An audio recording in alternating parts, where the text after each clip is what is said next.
Hey guys, welcome to Celia's Playlists. Today I am here with David, who makes music under the name Dream Optimist. Hey David, how's it going?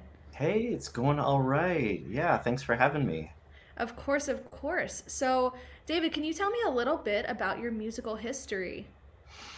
Yeah, absolutely. Well, I used to play in a lot of live performing bands, punk kind of indie rock stuff around San Francisco, and in fact have a couple bands that we toured and played live all the time. Then kind of got into theater and music for ads and music for short films.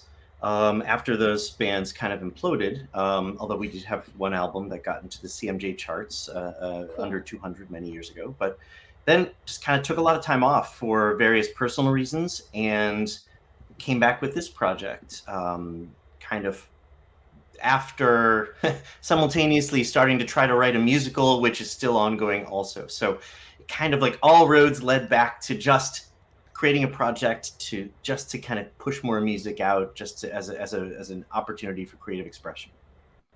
That's really cool. And I love that you have like the live music background going into this project. Do you think that that had any influence in your writing style? I think so because the live experience is so about dynamics and considering how to connect with an audience. And although, I played to some larger audiences, some smaller audiences, but overall, imagining your music being consumed. It's not to be too reductionistic about it, but like it's a matter of imagining your music as a product that's being consumed by an audience and so what matters to them, and so are they there to dance, are they there to listen, who are you trying to target, or who do you imagine listening. And so even just if I'm making a video for social media, my natural inclination now is to play with a lot of dynamics and just rising and falling, and even if it's just me and an acoustic guitar. For me the trick is bringing that into a predominantly studio focused recording, because the process of recording when it's mostly just me working on it is a little more challenging to kind of keep in mind, dynamics and audience and all that, whereas playing it on social, bring having that social media presence and focus actually really helps kind of keep that audience focus present, which I think is where the emotion to me really comes from, is that connection with an audience, real or imagined. David, I want to dive into this topic with you because I think that we're going to have a really interesting conversation about this. But real quick, before we do that, can you just tell people a little bit about the I guess the genre and the type of music that you make, so that it's contextually going to make sense once we jump into this, like talking about a little bit about the social media stuff. But I also know you have a background of sync license related stuff. Yeah, yeah. Right now, so this Dream Optimist was launched with these sort of like indie synth pop project songs. I kind of had some songs that had been laying around for a while, and I just fleshed them out more and added more lyrics, and it was a real departure from anything I'd done before. I'd kind of been in these bombastic rock bands before that were kind of messy and loose and went all over the place, and so this was calmer and really positive in focus, and really, it was always melodic, but melodic and harmonic, and a lot of instrumentation and violin and clarinet and horn and whatnot.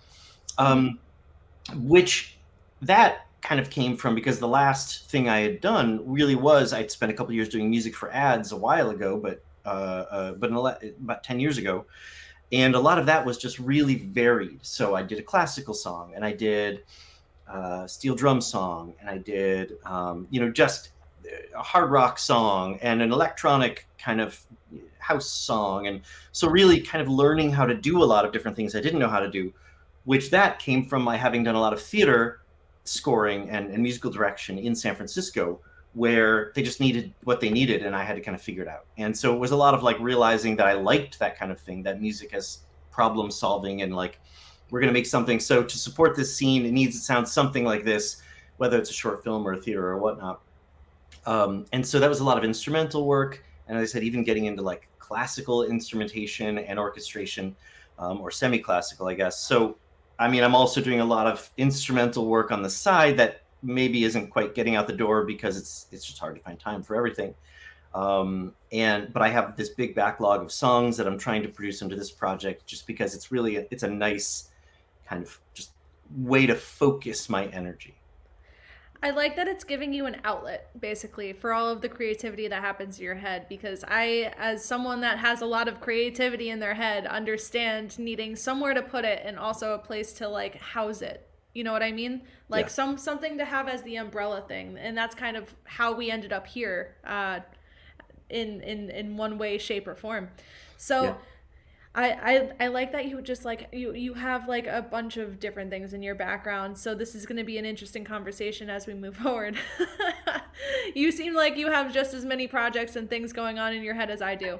So so David, I know that you've been one of the people that have embraced the online landscape. What kind of allowed you to take that step, or like what fired you up to take that step? Because I know a lot of people make the music and then they put it out, but they aren't, super comfortable putting themselves on camera. Sure. I mean, I think part of it does go back to my live experiences. My bands. So I grew up listening to, I mean, sure, pop music from the 80s and 90s, but and rock and whatnot. I mean, and there's a lot of detail in there that, but also novelty music. And not just like Weird Al Yankovic, although him too, but like Dr. Demento, and really going into like the just weird kind of pointless music of the last 100 years. And I say pointless in a positive way. I mean, people were like, it would be funny if we record a track of someone trying to play the trumpet while they're laughing. Let's do that, and like, and there's a very famous record, right? The "Okay Laughing" record is one of the first novelty songs, and put to tape anyway. Um, and so, like, I had bands that we would have toaster races. We'd bring a couple toasters on stage and have audience members come up and try to toast bread faster. A really silly idea, but like, because also like the toasters work differently, and like it's not, we would just do goofy audience engagement things. And so that was kind of how I came up. And I mean, I also did, music for sketch comedy shows and music for all these. So it was always silly. And I mean, I did music for a sci-fi sketch comedy show where we would do little snippets of different sci-fi songs, whether the ET theme or a disco version of the Star Wars theme or whatever. So then and I'd had all this intention to get back to music through the 2010s, or I guess late 2010s.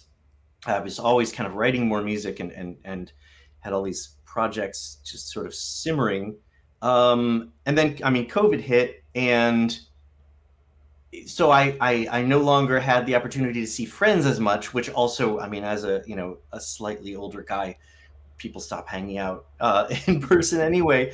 Um, and so I was kind of like, you know what? And we got we have a piano in my house, and so I'm just gonna double down in this direction and make some songs, and then do some promotion, kind of figure it out. And my initial plan was actually to actually not show myself, my face in my videos, because I actually thought, who wants to see me? Like, that's pointless. Like, I don't want to put people off, frankly.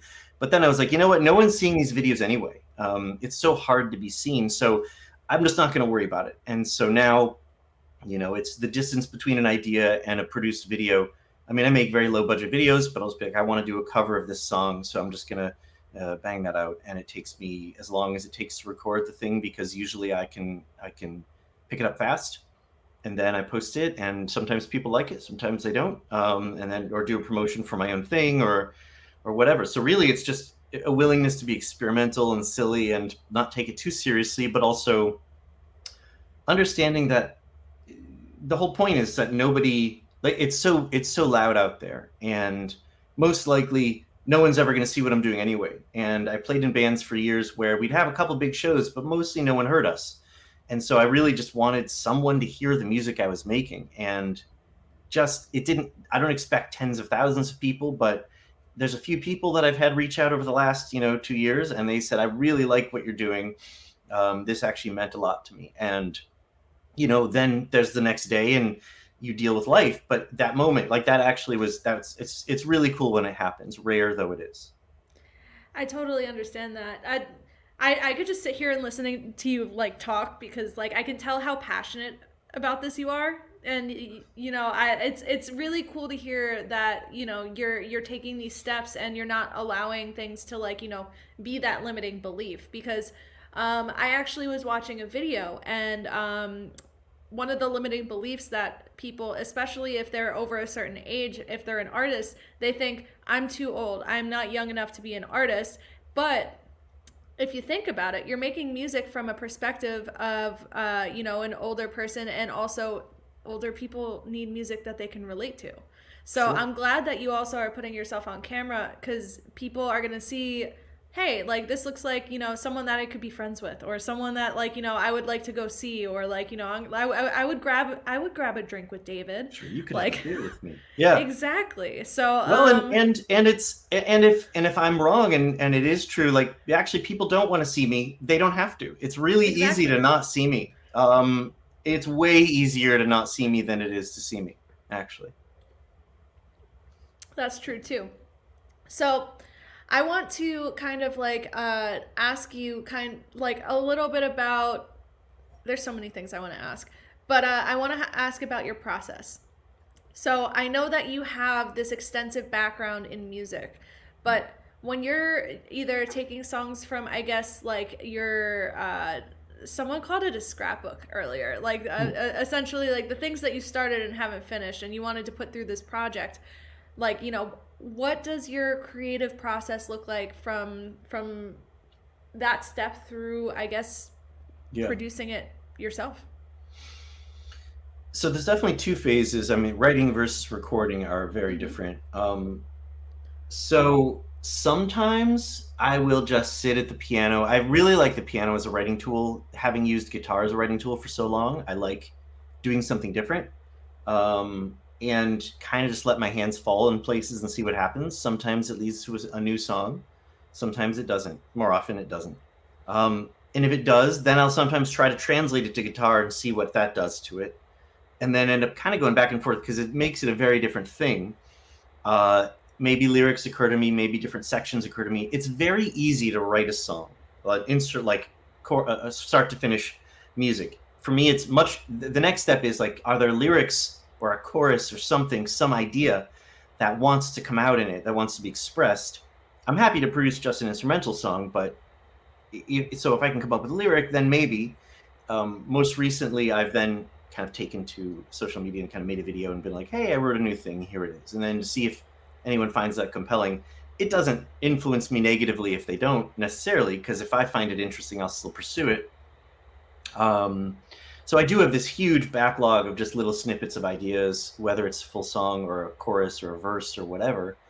And on some level, it ends up being like, if it keeps coming back like an intrusive thought to me, if I keep saying, "Oh, that song, that one thing I came up with, actually, that one, that song called, Out of Sight or whatever, recent thing," I actually really want to finish that. I think that one's really good. Or if it just starts Mm-hmm. playing in my head, the song kind of has to insist on itself a little bit for me to finish it. Um, You know, before we go on to the next part of it, I like that you're kind of using social media as a beta test. mhm. Is kind of what you said. You have the snippets of the things that you're working on essentially, and you're able to get basically immediate feedback Yeah, yeah, on what you're totally. doing. Have you seen that as, like, you know, a positive and or influential part of like what ones you take to the next step? Yeah, I mean, yes. I mean, yes and no, because I have just dozens and dozens of songs, many of which are finished, and may not work as well now. I don't know if I love the lyrics as much as I used to, but so it's good. It's great fodder for social media. So even just I have songs, I'll play it in social media, and that might be all it is. Um, but it does give me the opportunity to test it out, and forces me, it's like having a deadline a little bit. It forces me to flesh it out a little bit more, just enough so that I can present it to someone, but not enough so I would say it's done or ready to be recorded, or I know what I want for bass or drums or whatever. And if there's so actually, yeah, then someone typically recently, I've done it a few times, and people have said, I really like this is interesting. And so then I kind of earmark that, and I say, well, I should make sure to get back to that one. But and then I mean, in terms of recording, I need a much stricter filter because just the amount of energy it takes to record something is much higher than, you know, write a snippet, put it on social media. I mean, I could do that all day. I could do 10 different ones, over the next 2 hours, and some of them would sound similar, some wouldn't, and there might be two pretty good ones in that. But like that's easy to do. But in terms of turning it into a recorded version, then it's like, well, what about it is, what do I want to bring out? Do I want it to sound more organic versus more electronic? Do I want, like I'm working on, there's like a group of 4 songs I have in my head right now. 2 are older songs of mine. And so that I want to record and get out in the next, I don't know, 3 months. And so this forced me to finish the lyrics on one of them because I'm saying, okay, I want to record it. I did record social media versions of both of the older ones just to kind of get people just to see what people thought, and so that was cool. That was interesting, and that was nice. It was fun. And then the 2 newer ones, one of them I kind of had it partially fleshed out, and so I'm kind of arguing with Logic about what the song should be, with my digital audio workstation. And the other one I haven't even started recording yet, but I have most of the lyrics. The song kind of wrote itself. It's one of those, and so you know they can work either way. Either like the whole song comes out and it's ready, and I feel like, okay, I should really get it recorded, or maybe it just keeps recurring to me. So, but it is different, like from ideation to like final recording and production. Because there's only so much time in the day. And I mean, a song, it can be fine if a song is just I write it and record it on social media. Maybe that's all it ever becomes. Mm-hmm. And maybe, it also though argues for some type of simplification, because I kind of want to do this maximalist approach. It's just like I always do it, and it's so annoying to me. Versus like maybe a song really should just be me and an acoustic guitar. Maybe that's what this one should be, just to make it different. I like that perspective on it because sometimes, like, and I actually had this conversation with my last interview. Like he also has a similar background. He has a past with sync licensing. He kind of said that it's a what's it called, a essentially maximalist version of Mhm. whatever he's gonna make. So he kind of was saying that he had to figure out where and when he was going to pull back to that acoustic sound, like, Right. or like where that line is, which is I thought, I relate to that too because I want to do everything at max. I want to do everything at max capacity. But if you look at my Yeah. personal Instagram account, I shoot every single thing that you see on there on my phone. I don't want to touch a camera and make it more complicated because I know I won't get it out. So it's Sure. cool to hear that there's like both sides of that, and that's kind of also something that you also are, I guess, figuring out for yourself, just like I'm figuring it out for myself. Well, and it's hard too because you want to just get. Sometimes you have to just give yourself an allowance to just let something go. And as a music, like I like bands like Guided by Voices. They have a couple albums they put out, I think, are some of the best albums, by any indie rock band, and they are so lo-fi. And so it really is like you really need to question your assumptions and like, be like no be willing to just be flexible with yourself. I mean, there's also like because you're just going to get in your way. You're going to get in your way all the time when you're writing and recording. I mean, just perpetually. I mean, it's the same with video too. I can sit there and I can edit a music video for 4 hours or 16 hours, and it could be the Sure. same music video. Right. Right. Right. Yeah. So, David, I want to ask you the question I ask everyone on this interview show, and you can take it in whatever direction you'd like. So, what would be your advice to someone starting out in music now? Um, Advice. I mean, I think uh, probably first is have a backup plan. Um, like for real. Like there's a quote I heard from, gosh, there was some musician, a child of a musician who had played in like the 50s, 60s, and 70s, and they said back then The saying was, real musicians have day jobs. Um, and I think there is something to that, because if you're imagining that you're going into music to make money or become famous and make money. Famous, usually when someone says I want to be famous, they usually mean I want to be wealthy. You're basically saying that you want to be a cabinet maker, um, and that's fine. There's nothing wrong with that. It's just that you need to understand that's what you're claiming. That's what you're the direction you're going, and that means find out, and that's fine. Find out what kind of music sells, where does it sell, who buys it, etc., etc., etc., etc. You're explicitly launching a side business. You need to have a job to do that. You need to have a stream of income. If you want to be playing live and attracting fans and touring, that's actually a totally different thing than what I just outlined. You're probably still, statistically, especially now, you're probably still never going to make any money. So you still should have something else you do. And there's more ways to have a day job than ever. And I mean, like, I work remotely. I currently am working from home. There's ways to do this and still pursue your art and your creative expression interests. But that's all structural, and I see a lot of people, because they get very demoralized by, like, oh, no one's listening to my music, or you see on TikTok, or day 45 of promoting my song until I can make this a day job, and it's like, that's going to be day like 3040. Like, you're get a day job, like, get a job. There's nothing wrong with getting a job. Or move to Nashville and move to, like, quadruple down in the direction of where the business happens. Learn that business. It is business. Like, if you are opposed to understanding business, you shouldn't go into music. If you are opposed, like, because you are launching your own small business. Now, if you just want to make cool stuff and play with friends and release music and not worry about it too much, a little promotion here and there, that's fine.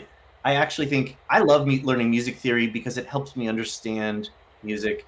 I like learning new instruments. I mean, I think understanding songwriting as a craft, but also, like, learn just enough to be able to express yourself. Learn to play songs you like. Understand the difference between style and content. I mean, there's, like, so many, like, most of what people think is corny about, like, there's all these corny love songs from the 80s. It's actually the production.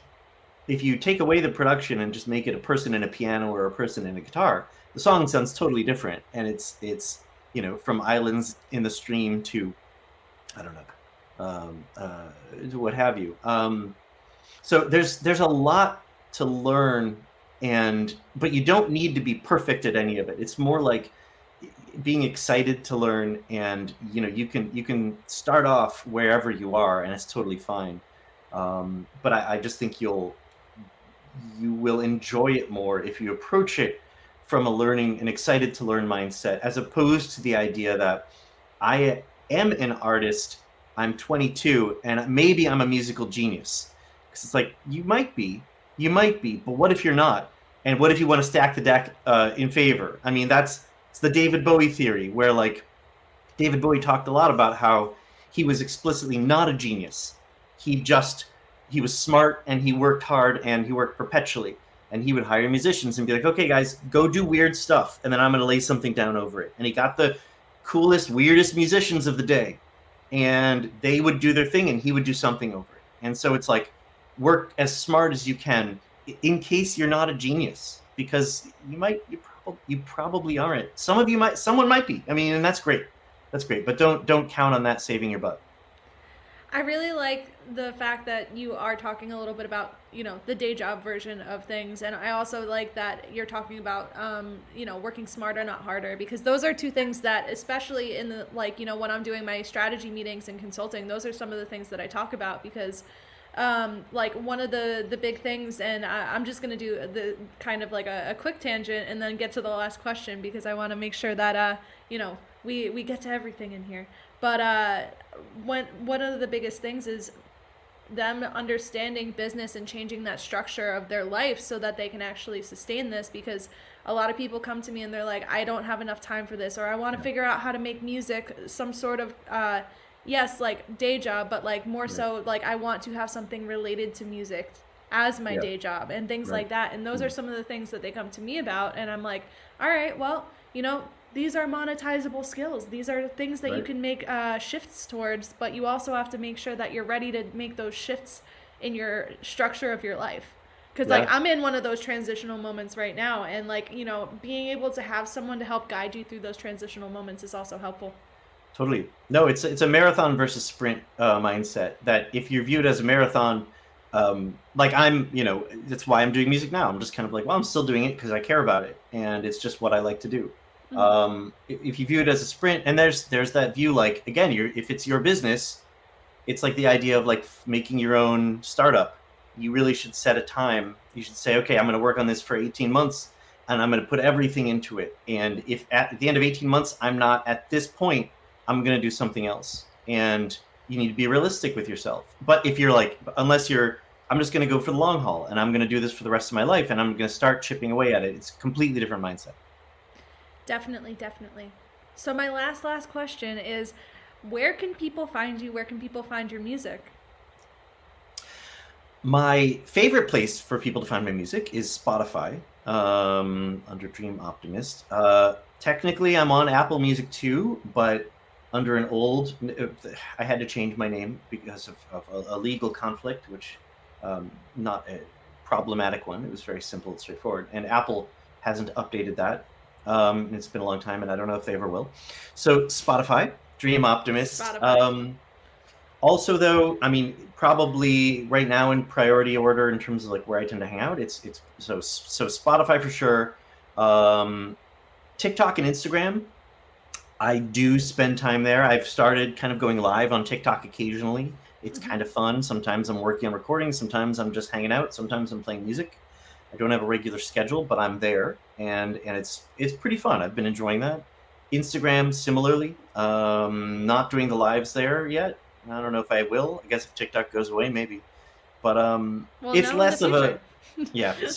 So that's in terms of social media that, but really fundamentally to hear what I'm doing and what I've produced, yeah, Spotify is the place to start. Awesome, awesome. So, David, thank you so much for sitting down with me today. I really appreciate it. I feel like I could talk to you for another 3 hours and still have things to talk about, but unfortunately, we ran out of time for this. But Absolutely. thank you so much, and make sure you guys are following Dream Optimist. And I will see you guys at the next Thank interview. you very much. Thank you.